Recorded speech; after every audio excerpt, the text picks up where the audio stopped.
যে যতই থাকুক, মা থাকার আলাদাই মজা। মায়ের জায়গাটা কেউই নিতে পারবে না।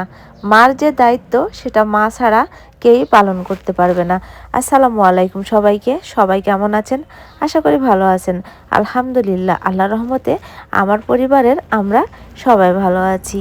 তো আমার বাড়িতে যখনই কোনো কাজ লাগুক না কেন, আমার মা চলে আসে। কারণ আমার মা জানে যে আমার সংসারে কেউ নাই, আমি একা, আর তার উপর আমার ছোট্ট একটা বাচ্চা। তো সেজন্য সবার আগে আমার মাই এসে হাজির হয় এখানে। আমার ছেলে হওয়ার পর থেকে আমার মায়ের দায়িত্বটা আরও একটু বেশিই বেড়ে গেছে। আর মায়েরা তো এরকমই হয়, শুধু আমার মা না, আমার মনে হয় পুরো মা জাতিটাই এরকম, যে যারা নিজের সন্তানের কষ্ট সহ্য করতে পারে না।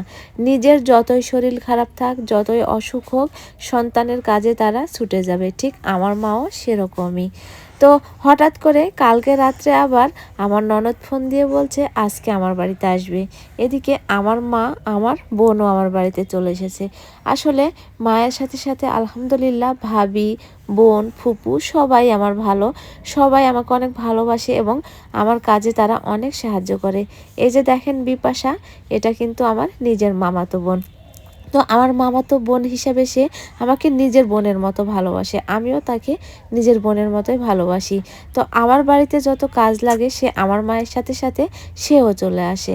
তো এদিকে মা বোন এসেছে, তার উপর আবার ননদ আসবে, সেজন্য আমি অনেক তাড়াহুড়া করছি। আর আমার ছেলেটা একটু অসুস্থ, ছেলেটাও একটু ঘ্যান ঘ্যান করছে। তো সেজন্য ছেলেটাকে যে খেলনা দিয়ে বসিয়ে রেখে এই যে আমি রান্না করতে লেগে পড়েছি। তো যেহেতু ঈদের পর ননদ আসেনি, আজকে প্রথম আসবে।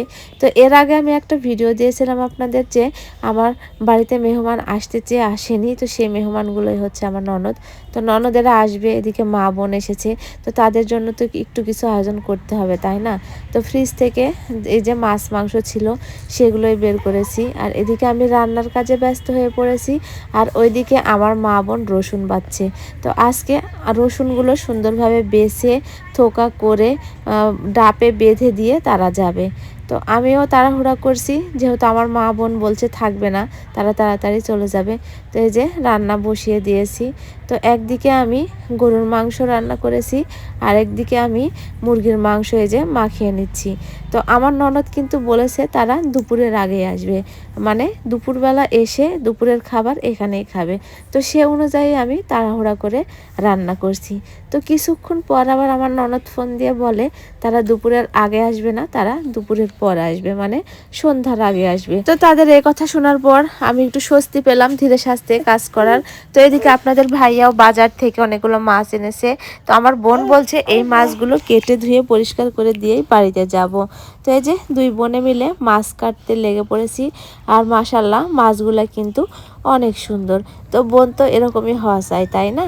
তো আজকের মতো এ পর্যন্তই। সবাই ভালো থাকবেন, সুস্থ থাকবেন।